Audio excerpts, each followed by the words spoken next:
그래요. 오늘은 가정의 달을 맞아서 특별히 가정의 달에는 가정에 대한 말씀을 좀 나눌 필요가 있을 것 같아요. 요즘 가정이 무너지고 있지 않습니까? 가정이 해체되고 있지 않습니까? 요즘은 독신 가정들이 또 얼마나 많습니까? 이런 시대를 살아가면서 가정이 얼마나 소중한지를 우리가 생각하는 그런 시간이 꼭 필요한 것 같습니다. 그래서 오늘 또 믿음의 명문 가정이라는 제목 가지고 말씀의 은혜를 나눌 때 여러분들 말씀을 잘 귀담아 들으시고, 비록 이 설교 시간이 개국 콘서트 같이 여러분의 즐거움은 주지 못할지라도, 또 어느 유명한 석자 교수님의 명강의 같은 그런 귀에 쏙쏙 들어오는 아주 삶의 지혜와 도움이 되는 그런 이야기는 아니라 할지라도 천지를 창조하신 하나님 말씀이기 때문에 여러분 말씀을 귀담아 들으시고 그 말씀에 아멘으로 화답하시면 여러분의 인생, 여러분의 가정은 완전히 바뀌게 될 줄로 믿습니다. 우리나라를 대표하는 명문 가문 중에 하나가 바로 파평윤씨 가문이라고 합니다. 이 파평윤씨 가문은 고려시대부터 조선시대에 이르기까지 1000년 동안 수많은 이 조선과 고려의 인재를 배출한 가문이라고 해요. 이 파평윤씨는 고려 개국 공신이었던 윤신달 장군을 시조로 하는 가문으로, 그 윤신달 장군의 5대 손이 누구냐면 바로 윤관 장군, 여진족을 물리치고 동북구성을 쌓은 그런 윤관 장군이 이 파평윤씨의 시조인 윤신달 장군의 5대 손이라고 합니다. 그러면서 이 파평윤씨가 아주 명문 가문으로 그렇게 자리를 잡게 되었다고 합니다. 조선시대에 이르러서는 이 파평윤씨 가문에서 왕비가 4명 배출되었어요. 왕비가 4명 배출되는, 그래서 이 왕비를 4명 이상 배출한 그 집안은 조선시대 통틀어서 2집안밖에 없다고 합니다. 그만큼 아주 믿음이 아니죠. 명문 가문 중에 하나였고, 또 이 가문에는 청백리로 이름을 떨친 그 명신들, 자의정, 우의정, 판서, 또 영의정, 또 여러 분들이 배출되는 그런 그 가문이었다고 합니다. 그래서 이 1000년 넘게 이어지면서 이어져온 이 파평윤씨 명문가의 역사가 바로 고려와 조선의 역사와 같다라고 어느 역사학자가 말할 정도라고 합니다. 2022년 현재 파평윤씨 후손들이 한 70만 명 되는데, 이 70만 명 되는 그 파평윤씨 그 후손들 중에는 지금도 정계, 재계, 학계, 문학계에서 높은 위치에서 우리 대한민국을 이끌어가는 리더 그룹에 속한 분들이 꽤 많이 있다고 합니다. 여러분이 잘 아는 윤동주 시인, 그리고 윤봉길 의사, 이 파평윤씨고요. 최근에는 제20대 대통령 윤석열 대통령도 파평윤씨라고 합니다. 그래서 여러분, 우리 대한민국을 통틀어 가지고 그 명문 가문이라고 할 때 손꼽히는 가문이 이 파평윤씨 가문이라고 해요. 여러분 가문은 좀 손꼽히는 명문 가문이십니까? 우리 교회 성도들 중에는 명문 집안에서 나오신 분들 없는 것 같아요. 손꼽히는, 나름대로는 우리 집안 자랑할지 몰라도 제가 보기에 그렇게 명문 가문이 하는 분들은 안 계신 것 같은데, 여러분, 그러나 저와 여러분들에게 희망이 있는 줄로 믿습니다. 저와 여러분들은 세상적으로는 명문 가문의 후손이 아니다 할지라도 우리는 믿음으로는 명문 가문이 될 수 있는 사람들인 줄로 믿습니다. 믿음의 명문 가문. 그래서 오늘 설교 제목을 믿음의 명문 가정이라고 잡았는데요, 우리는 세상적으로는 그렇게 큰 명문 가문에서 후손은 아닌 것 같아요. 우리 중에 그 누구도. 하지만 저와 여러분들은 나로부터 말미암아 믿음의 명문 가문을 세워갈 수 있는 가능성이 굉장히 많은 사람들이에요. 그래서 오늘 이 설교를 듣고 나서 여러분들이 이 말씀대로 그대로 따라하기만 하면은 여러분 한 사람으로 말미암아 여러분의 가문은 믿음의 명문 가문, 믿음의 명문 가정이 될 줄로 믿습니다. 근데 문제는 뭐냐면은 따라하지 않는다는 거예요. 설교 듣고 따라하면은 손내요, 덕을 봐요? 근데 왜 그래 안 따라하는지 몰라요. 그렇게 하라 했는데도 불구하고 돌아서면 다 잊어버리고. 오늘 설교 잘 듣고 여러분의 가정도 믿음의 명문 가정 되는 은혜가 있을 수 있기를 주의 이름으로 축복합니다. 믿음의 명문 가정 하면은 늘 이 강단에서 제일 많이 소개되는 그 가문이 있는데, 그게 바로 18세기 미국에서 목회했던 조나단 에드워즈 목사님의 이 가정이죠. 이 조나단 에드워즈 목사님은 1700년 당시에 미국에서 목회를 하고 또 선교사도 하고 또 신학교 총장까지 했던 아주 훌륭한 목회자인데, 이분이 참 훌륭한 이유는 700년 당시에 미국 기독교에는 굉장히 이 자유주의 신학 같은 것들, 그리고 이 목회자들이 굉장히 좀 영적 타락한 것이 심한 시대였습니다. 그런 시대 가운데서도 이 조나단 에드워즈 목사님이 정말 영적으로 깨어서 이 신본주의 신앙을 가지고 목회를 할 뿐만 아니라 가정에서도 그렇게 철저하게 하나님 중심적인 그런 가정을 세워가는 아주 대표적인 인물이었다고 합니다. 그래서 이 목사님은 23살에 목사 안수 받고 56세에 죽을 때까지 참 교회 중심적으로 그렇게 목회를 하고 또 선교사도 되고 그래 하면서 3남 8녀의 자녀들을 신앙으로 잘 양육하다가 56세의 나이에, 이른 나이에 그렇게 죽었어요. 여러분 56세에 죽었으면 오래 산 겁니까? 짧게 산 겁니까?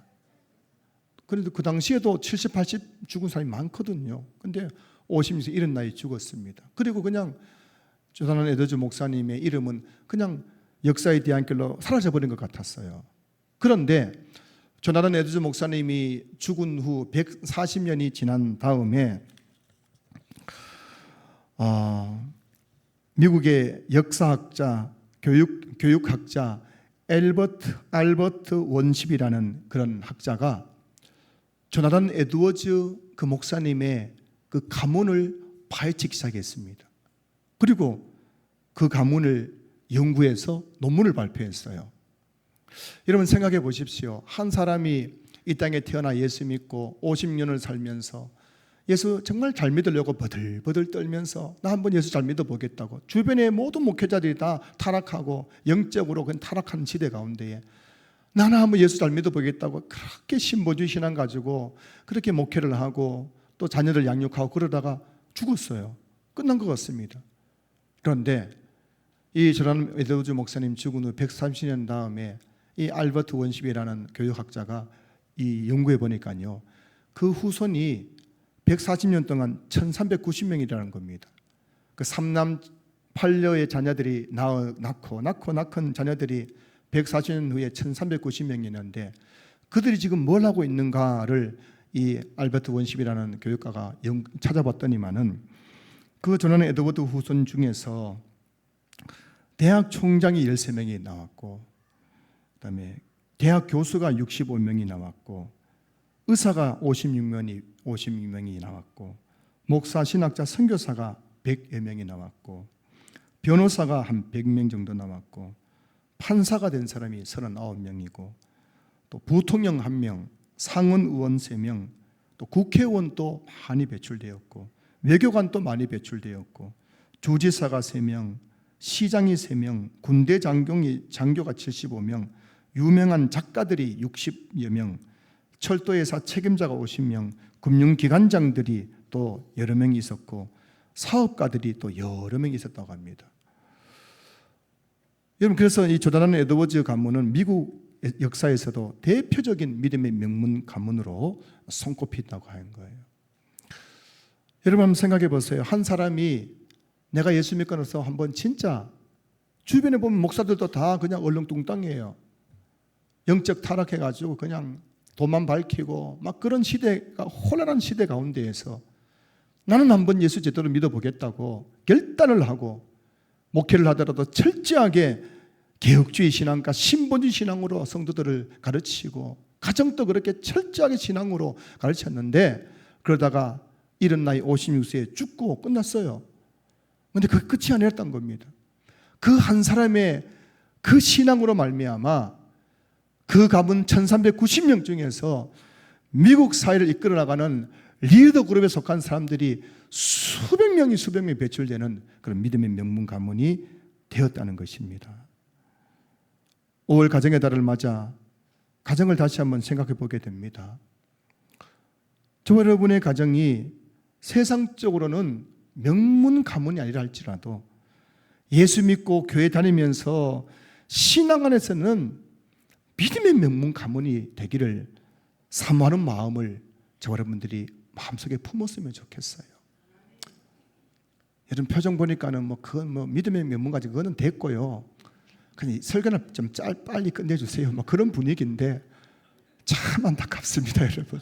분위기 보니까 지금 빨리 설교 끝내주세요. 지금이라도 끝내주세요. 그런데 제가 설교를 여기서 중단하지 않는 이유는 여러분 중에 두세 번 정도가 눈을 빨똥말똥하면서 어떻게 하면 우리 가정 또 믿음의 명문 가정이 될 수 있습니까? 라고 저에게 묻는 것 같아서 제가 설교를 계속하도록 하겠습니다. 시계는 다 닫아주세요. 잘 들으세요. 오늘 설교 잘 듣고 오늘 제가 하는 설교대로 하기만 하면 여러분들이 죽고 나서 100년 후에 여러분의 가문은 파평윤 씨보다 더 뛰어난 타고난 믿음의 명문 가문이 될 줄로 믿습니다. 자, 그런데 여러분 여기서 우리가 알아야 될 것은 그러면 이 믿음의 명문 가문은 어떻게 만들어지냐는 것이죠. 다시 말하면은 우리 가정을 세우는 주체가 누구냐는 겁니다. 여러분 우리 가정을 누가 세우는 걸까요? 누가 만드는 것일까요? 너무나 많은 사람들이 우리 가정을 내가 만든다고 해서 내가 열심히 노력하고 내가 열심히 일하고 열심히 돈 벌고 열심히 직장 다니고 열심히 하면은 우리 가정이 잘 될 것이라고 생각을 하고 있다는 것이죠. 여러분도 그렇지 않습니까? 오늘도 지금 머릿속에서는 내가 이거 빨리 해야 되는데 저거 빨리 해야 되는데 이거 해야 되는데 저거 해야 되는데 머릿속이 복잡한 거예요. 내가 그거 해야만 우리 가정이 잘 될 줄 알고 생각하고 있는 거죠. 자, 그런데 여러분 우리 가정을 세우는 주체가 누구냐 이걸 여러분 분명히 아셔야 됩니다. 오늘 보면 시편 127편 1절 보십시오. 여호와께서 집을 세우지 아니하시면 세우는 자의 수고가 헛되며. 여러분 성경은 너무나 분명하게 우리에게 말씀하고 있는 거예요. 하나님께서 집을 세우지 아니하시면은 세우는 자가 아무리 수고하고 열심히 일하고 열심히 노력해도 그 모든 수고는 모래 위에 집을 짓는 것처럼 헛될 수밖에 없다는 것입니다. 내가 노력한다고 우리 가정이 믿음의 명문 가정으로 세워지는 것이 아니라는 것이에요.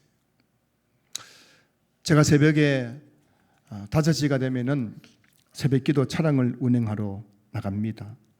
새벽 5시라는 시간이 얼마나 이른 시간입니까? 그 새벽 5시에 요즘은 좀 날이 환하지만 겨울 되면요 새벽 5시는 한밤중에 한밤중. 그런데도 도로에 가면요 그 많은 차들이 줄비하면서 꼬리를 물면서 출근길로 나가더란 겁니다. 왜 그분들이 그렇게 새벽 일찍 출근하는 것일까요? 그 이유는 한 가지죠. 나도 한번 잘 살아보겠다는 거예요. 나도 한번 잘 살아보겠다는 거예요. 나도 한번 열심히 일해가지고 열심히 일해서 돈 많이 벌고 부자 되고 아파트도 사고 빌딩도 사고 사장도 되고 사업도 잘 되고 애들도 잘 키우고 나도 한번 우리 가문을 일으켜가지고 한번 행복하게 멋지게 살겠다는 그런 마음의 소원을 담아가지고 그 새벽에 무슨 5시 출근할 때 밥은 먹고 출근했겠습니까? 요즘 그 아내분들 아침날 출근한 남편이 밥 해준 여자가 몇 명이 되겠어요? 여러분 말고 여러분 빼고입니다. 우리 교회 성도들은 다 새벽 5시든 4시든 다 밥 차려주시겠지만 요즘 이 젊은 엄마들이 무슨 남편 밥 차려줍니까? 그러니까 여러분 새벽 5시 출근하면서 한 손에는 운전대 붙잡고 한 손에는 빵 조각 붙잡고 그 마른 목에 그걸 쭈걱쭈걱 먹어가면서 그러면서 하면서 그래가지고 출근해가지고 밤늦도록 또 일하고 돌아오면서도 그 마음속에 한 가지 소원은 희망은 내가 이렇게 열심히 하면은 우리 가정이 잘 되겠지, 우리 아이들 잘 되겠지, 내가 행복해지겠지, 그런 소원, 희망을 가지고 열심히 일을 하는데, 그런 사람들을 향하여서 오늘 하나님이 뭐라고 말씀하십니까? 시편 127편 2절 보세요. 너희가 일찍 일어나고 늦게 누우며 수고의 떡을 먹음이 헛되도다. 하나님 정말 너무하신 것 같아요. 내가 이렇게 열심히 살아가는데 네 그렇게 열심히 해봐야 그거 헛수고야 라고 말씀하시잖아요. 여러분 기억하셔야 됩니다. 하나님 없는 인간의 노력은 결국에는 헛될 수밖에 없다는 사실을 여러분 꼭 기억하시기 바랍니다. 내 마음속에 하나님 없이 내 인생을 살아가면 내 인생은 헛된 인생, 헛수고하는 인생이 되는 거예요. 우리 가정에 하나님이 없으면 아무리 남편과 아내가 열심히 노력하고 애를 써도, 절약하고 저축을 하고 아파트를 사고 빌딩을 산다 할지라도 그것은 모래 위에 집을 짓는 것처럼 한순간에 와르르 무너져 버리게 된다는 것입니다. 여러분 아셔야 됩니다. 여러분 지금 잘 나간다고 자만하지 마십시오. 성경 보십시오. 인간이 교만하여서 가장 잘 나갈 때에 하나님께 그들의 인생을 후 벌어버리니까요, 한순간에 그것이 와르르 다 무너져 버리게 되었습니다. 여러분이 자만해가지고 주일 예배 빼먹고 자꾸 여러분들이 자기 자신을 믿고 의지하면서 살아가면요, 한순간 하나님께서 후 불면 여러분들 인생 끝나버리는 거예요. 저희 장모님이 어느 날 배가 아파가지고 병원에 갔더니만은 담간암이 시작되어가지고 간 3분의 2가 전이가 되어가지고 손 쓸 수 없는 상태에 도달할 것을 누가 알았겠습니까? 아무도 모르는 거예요. 아무리 여러분 실패한 인생이라도 하나님께서 인정하시면 그 인생은 다시 회복될 수 있는 거예요. 어떤 분들 그러시더라고요. 목사님, 나 같은 인간도 희망이 있을까요? 우리 가정에도 희망이 있는 것일까요? 우리 가정도 정말 하나님께서 다시 회복시켜 줄 수 있는 것일까요? 여러분, 하나님께서 여러분 인정하시면 하나님, 여러분 가정은 반드시 회복될 줄로 믿습니다. 쫄딱 망해도 여러분 하나님께서 인정하시면 다시금 그 가정이 회복되는 거예요. 조금은 극단적인 사례일 수는 있겠습니다만 한 번은 저희 누나가 이런 이야기를 해주더라고요. 이웃에 어떤 엄마하고 친하게 지내는데 이 엄마 남편이 서울대 출신이랍니다. 그래서 한 번씩 집에 커피 마시러 오거나 같이 차를 마시면 차 마시고 오면 막 속에 불이 난대요. 화가 나가지고 막 얼마나 자랑하는지. 이 남편이 서울대 출신인데 또 똑똑하기는 얼마나 똑똑한지 좋은 직장 다니지요. 또 애들도 둘인데 어릴 때부터 엘리트 코스로, 아빠가 서울대 출신이니까 엘리트 코스로 애들을 막 교육시키는데 애들도 막 공부도 잘하고 또 자상해가지고요. 또 주말만 되면은 애들 데리고 막 여행을 다닙니다. 캠핑도 그래 많이 간대요. 그래서 아이들에게 좋은 경험을 시켜준다고 여행 가기 일주일 전부터 막 코스 정하고 계획을 짜가지고요, 철저하게 막 애들 막 좋은 거 다 체험시켜주고, 그렇게 여러분 1등 남편 1등 아버지였다고 합니다. 그러니 저희 누나가 그 아줌마하고 커피 마시고 오면 속이 불이 나야 안 나요? 집에 오면은 막 속이 타면서 내 팔자야 나는 왜 저런 신랑 만났나, 우리 애들은 저게 뭐냐 싶은 마음이 드는 거예요. 그래서 그렇게 부러웠는데 그 집에 큰애가 딸인데 고2가 되어가지고 아파트 창문 열고 뛰어내려 죽어버렸어. 자살해버렸어. 그 이후 그 가정은 완전히 풍비박산이 되어버린 겁니다. 여러분 기억하셔야 됩니다. 극단적인 예일 수 있지만 대부분의 가정이 이런 거예요. 대부분의 가정이 사람들이 내가 열심히 하면은 우리 가정 잘 됐겠지만은 여러분 한번 생각해 보세요. 여러분 인생이 여러분 마음대로 되던가요? 제가 늘 말씀드리죠. 만약에 제 인생이 제 마음대로 됐으면 우리 교회는 벌써 10,000명 되는 대형교회 됐을 것입니다. 인생이 내 마음대로 안 되는 거예요. 자, 여러분, 우리 가정이 잘 되려면은 부부가 마음이 맞아야 돼요, 안 맞아야 돼요? 맞아야 됩니다. 아무리 남편이 열심히 하고 아내 열심히 해도 부부 마음 안 맞으면 그 가정 안 됩니다. 그런데 여러분 남편과 여러분 아내가 여러분 말을 잘 듣던가 안 듣던가요? 여러분 남편들이 여러분 뭐 이렇게 여보 이렇게 해요 하면 알았어요 여보 이렇게 하던가요? 반대로 여러분 남편들이 아내분들이 여보 이렇게 한번 합시다 하면 여러분들이 네 서방님 그렇게 하던가요? 저는 결혼해서 20년 사고 날 깨달았습니다. 어떻게 저렇게 내 마음 몰라줄까? 이게 여러분 이게 부부예요 부부. 그때 보세요. 내 배우자나 내 마음대로 못하는 사람이 어떻게 가정을 멋지게 세울 수 있겠습니까? 자식은 또 어떻습니까? 여러분 자식들이 내 마음 돼 안 돼요? 안 되는 거예요 자식들이. 여러분 어릴 적에는 말 잘 듣는 것 같고 막 내 마음대로 되는 것 같지만 애들 머리 굴고 보십시오. 얼마나 속을 썩이는지 몰라요. 저도 한순간 착각했어요. 한때는 나는 1등 아빠다 생각했어요. 1등. 난 좋은 아빠다 생각했어요.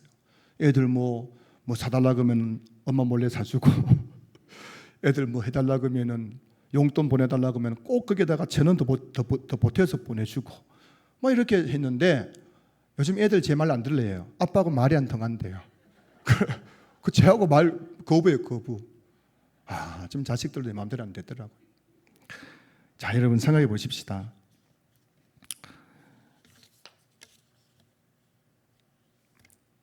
내 인생도 내 마음대로 안 되는 거예요. 하물며 내 배우자도 한 입을 두고 사는 내 배우자도 내 마음대로 안 되는 거예요. 내가 배 아파 난 내 자식도 내 마음대로 안 되는데 여러분 어떻게 우리가 노력한다고 우리 가정을 행복하게 멋지게 세워갈 수가 있겠냐 말이죠. 가정의 달을 맞아서 여러분 가정의 그 근본적인 실존적인 모습을 여러분 볼 수 있기를 주님 축복합니다. 여러분이 백날 수고해도 여러분 인간의 노력으로 내가 원하는 대로 가정은 세워지지 않는다는 것을 아셔야 되는 겁니다.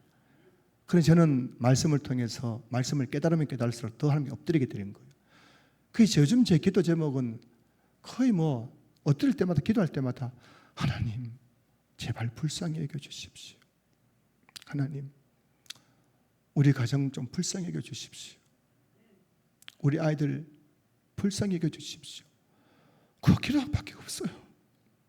내가 아무리 멋진 계획으로 하나님 나 이렇게 할게요 저렇게 할게요 내가 멋진 교회를 세우겠습니다 한들 그렇게 내가 마음에 품는 계획대로 안 되는 것이기 때문입니다. 사랑하는 성도 여러분, 저와 여러분의 가정을 세우신 분은 하나님이신 줄로 믿습니다. 저와 여러분의 가정을 믿음의 명문 가문으로 가정으로 세우신 분도 하나님이신 줄로 믿습니다. 여러분 이 5월 가정의 달에 정말 다시 한번 우리 믿음의 가정들이 회복해야 될 것은 가정에서 하나님을 인정하는 일인 줄로 믿습니다. 가정에서 하나님을 인정하셔야 되는 거예요. 내 마음에 하나님을 인정할 때 하나님께서 내 인생을 세워주실 줄로 믿습니다. 우리 가정에서 하나님을 인정할 때 하나님께서 우리 가정을 세워주실 줄로 믿습니다.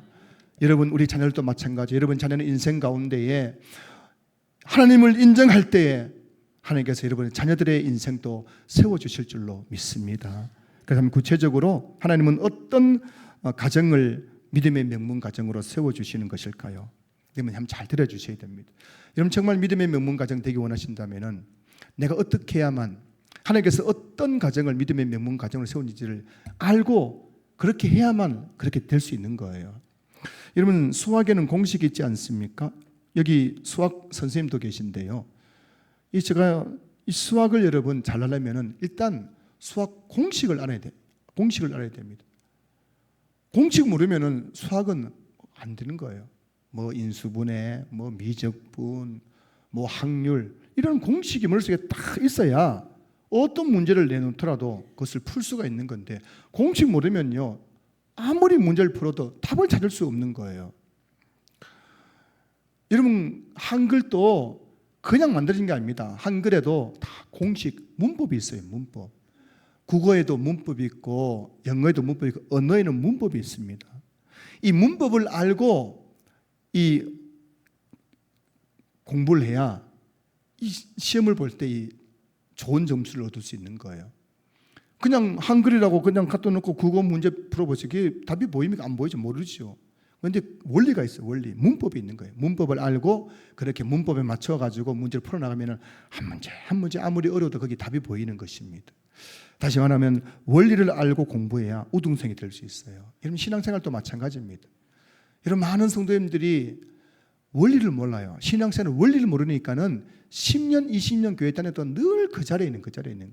하지만 어떤 분들은요, 교회 나와가지고 신앙생활 원리를 깨우친 분이 계세요. 이런 분들은 가면 갈수록 믿음이 성숙해지고 좋은 성도가 되는 것을 보게 되는 것입니다. 원리를 알아야 되는 거예요. 여러분, 믿음의 명문 가정은 그냥 되는 게 아닙니다. 교회만 열심히 다니면 되겠지? 그렇지 않아요, 여러분. 저는 보니까 교회 다녀도 여러분 망하는 집안이 있더라고요. 정말 죄송한 말씀이죠. 그 사람 교회 열심히 다녔는데도 보니 그 자식들이 안 되는 가정이 있어요. 뭐가 문제냐면 원리를 모른다는 것이군요.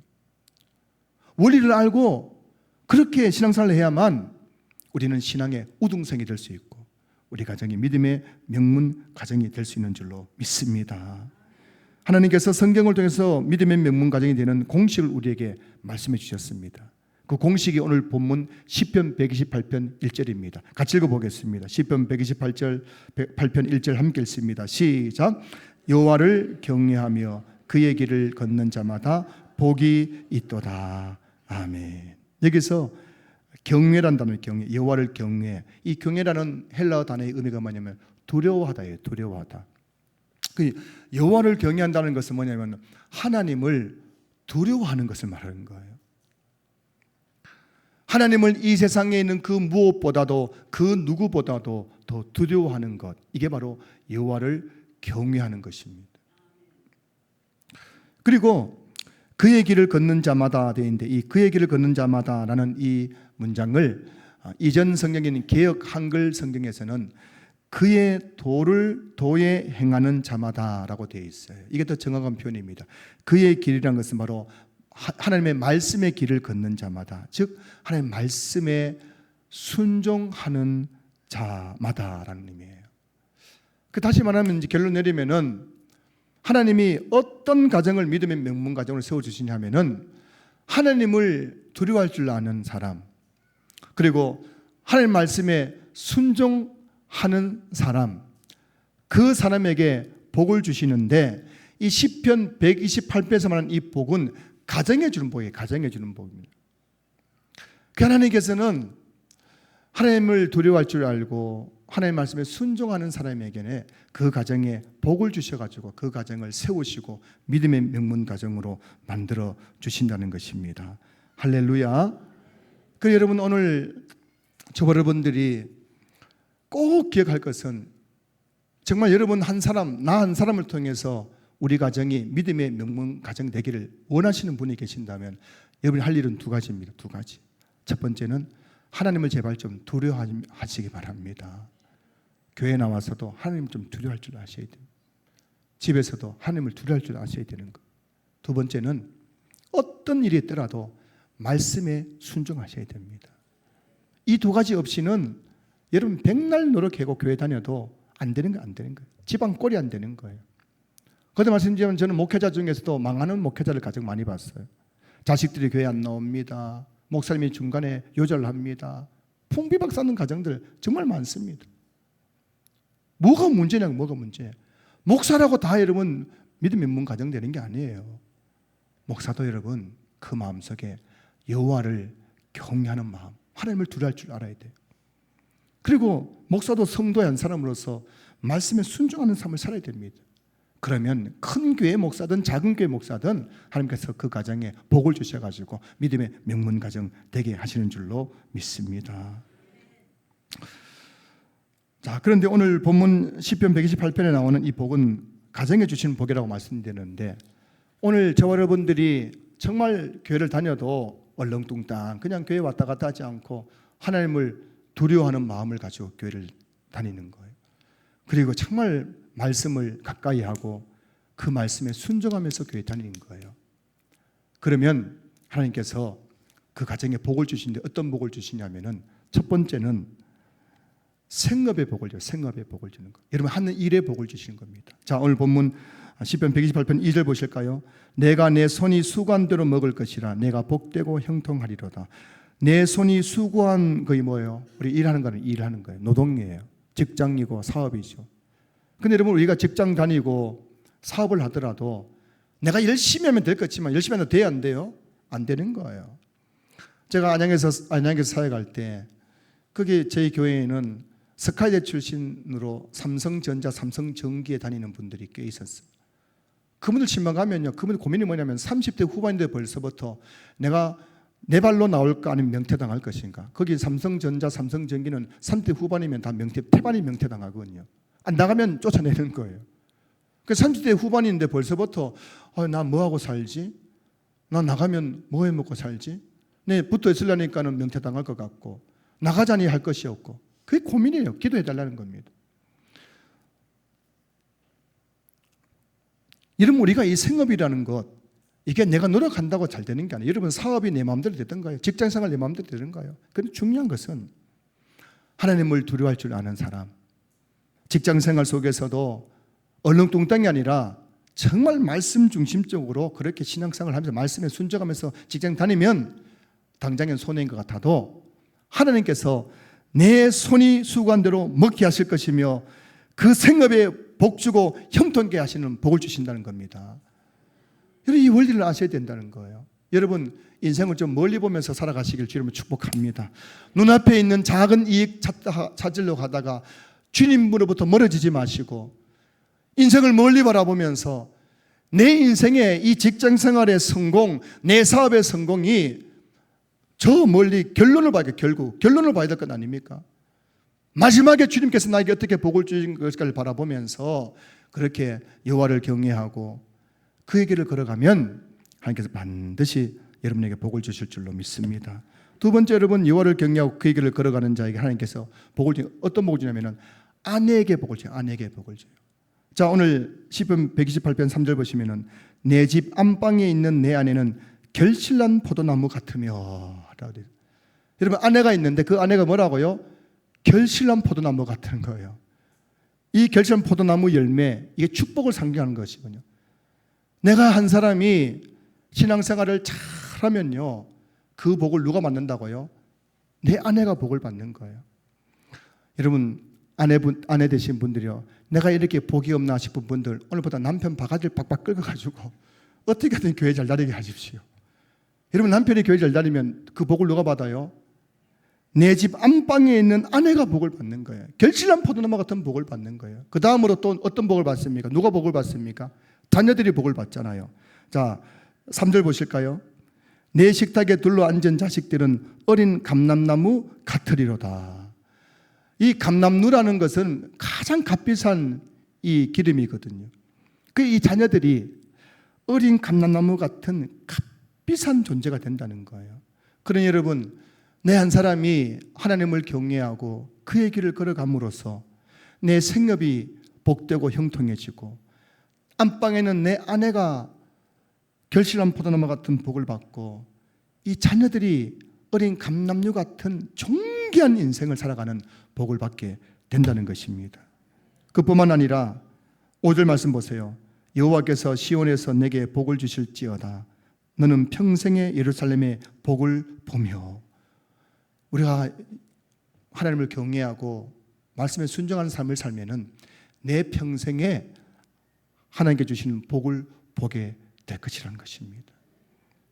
많은 성도님들이 과거를 우려먹고 신앙생활을 하고 있지 않습니까? 목사님, 저도 한때는 뜨거웠습니다. 한때는 나도 간증이 있었습니다. 지금은요, 아무것도 없어요. 빈털털이에요. 근데 여러분, 우리가 여호와를 경외하고 그 길을 걸어가면 내 평생에 예루살렘의 복을, 번성을 보게 될 것이다.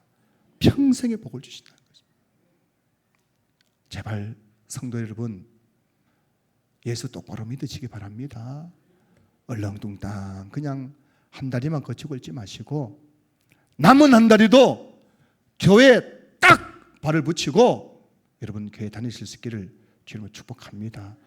그러면 여러분 평생에 하나님께서 여러분들 책임지시고 복을 주실 줄로 믿습니다. 아직도 여러분들 노후 때문에 걱정해가지고 주일 빼먹고 돈 벌러 다니시겠습니까?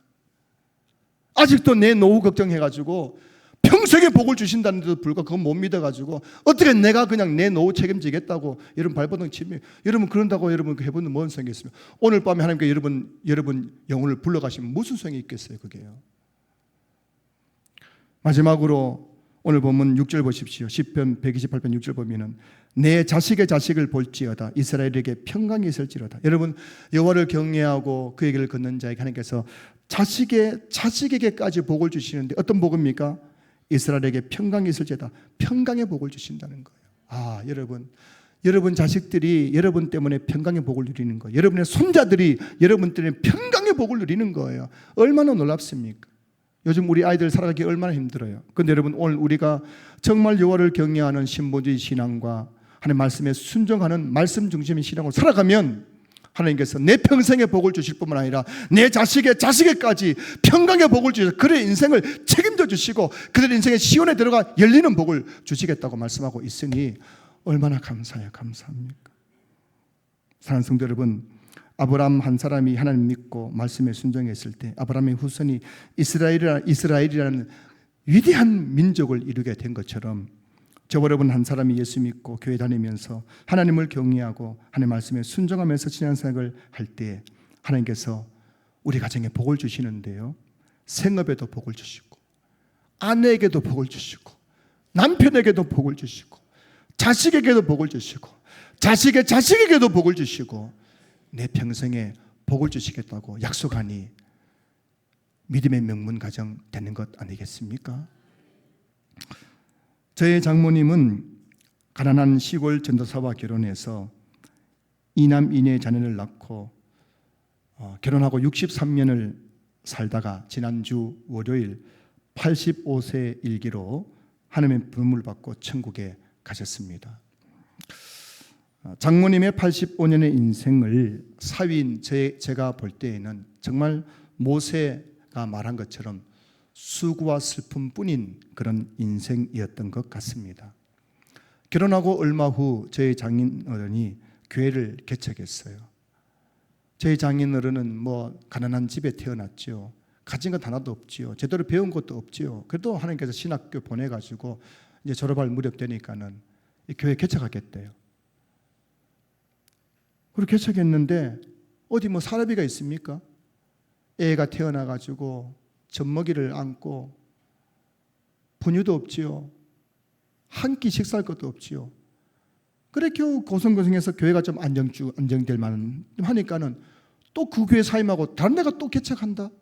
그래서 또 개척교회를 3개나 하셨는데, 아니 장인어른이야 목사로 부름받았기 때문에 그렇게 한다 치더라도 저희 장모님은 아무 준비되지 않은 채 교회 개척을 3개나 하면서 사례비 제대로 받지 못하고 얼마나 굶주리고 고생 많이 했겠습니까? 이남 이녀 자녀를 들쳐업고 교회에서는 사모 역할을 감당하고 가정에서는 아이들 키우느라고 정말 고생을 많이 하셨는데, 인간적으로 생각해 보면은 참 불쌍하게 생각돼요. 제가 보기에도 호강 한번 제대로 못 해보고 한평생 교회와 가정에서만 살다가 그렇게 또 마지막에는 암으로 돌아가셨으니 참 불쌍하다 싶은 마음.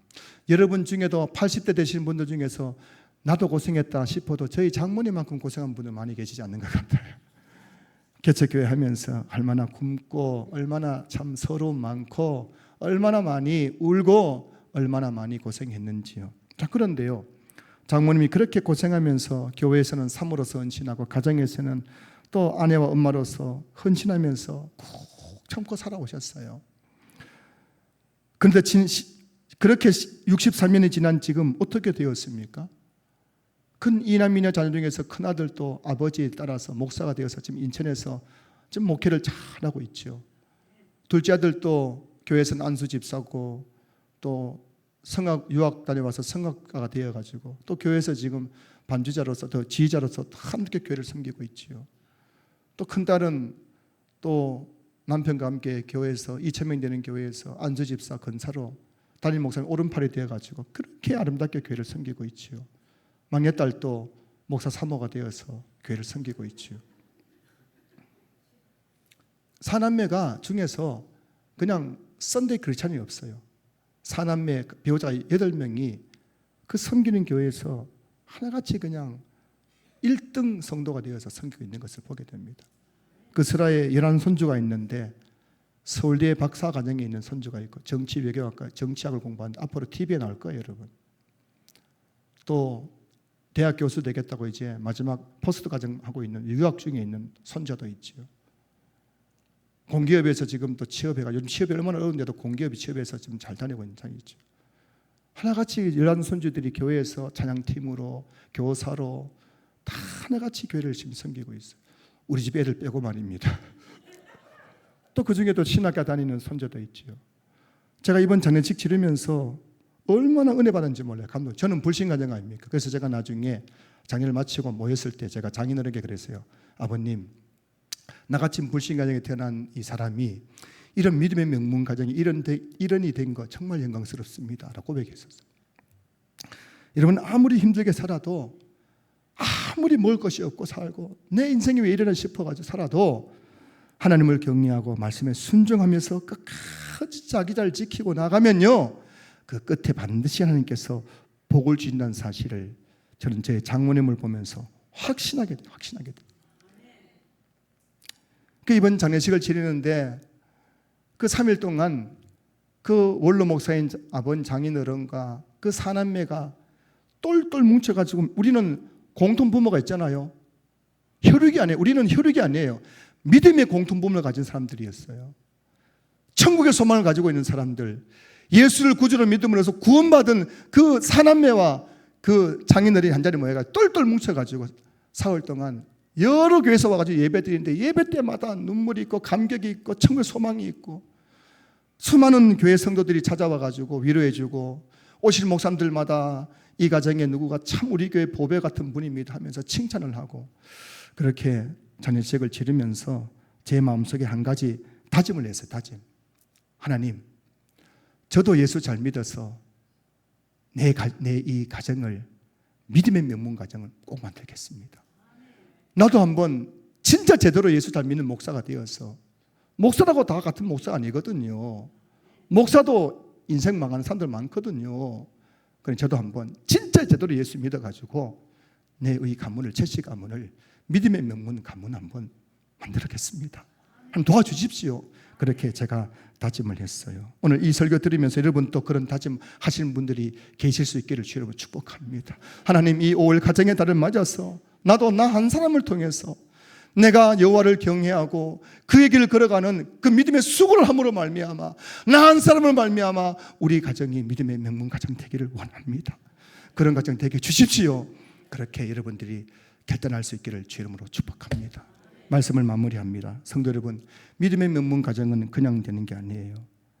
어느 가정이든 그 가정에서 딱 한 사람이, 딱 한 사람, 어느 가정이든 마찬가지, 그 가정에 딱 한 사람이 하나님을 두려워할 줄 아는 신앙을 가지고 말씀에 순종하는 신앙을 가지고 믿음의 수고를 할 때 하나님께 그걸 보시고 그 가정에 복을 주시는 거예요. 그래서 그 가정을 믿음의 명문 가정으로 세워주시는 줄로 믿습니다. 이곳에 계신 우리 모든 성도님들이 믿음의 명문 가정을 꿈꿨으면 좋겠어요. 표정 보니까는 빨리 설교나 마치십시오 하는 분위기인데, 마치면 되잖아요. 그래, 여러분, 마치기 전에 이 말씀 꼭 드리고 싶어요. 여러분, 꿈을 좀 꾸십시오. 나나 그냥 교회 오면 오고 말면 말고 그냥 자유지 가난한 성도로 한평생 살든 뭐든 자유지 그렇게 여러분 얼렁뚱땅 교회 다니지 마시고, 그래, 내 하나 믿음의 수고를 할 때에 내 자식의 자식까지 하나님 복을 주신다는데, 내 한번 예수 제대로 믿어서 우리 가문, 믿음의 명문 가문 만들어야지. 그런 꿈을 가지고 신앙생활 하시는 우리 모든 성도들 될 수 있기를 주님 이름으로 축복합니다. 축복합니다.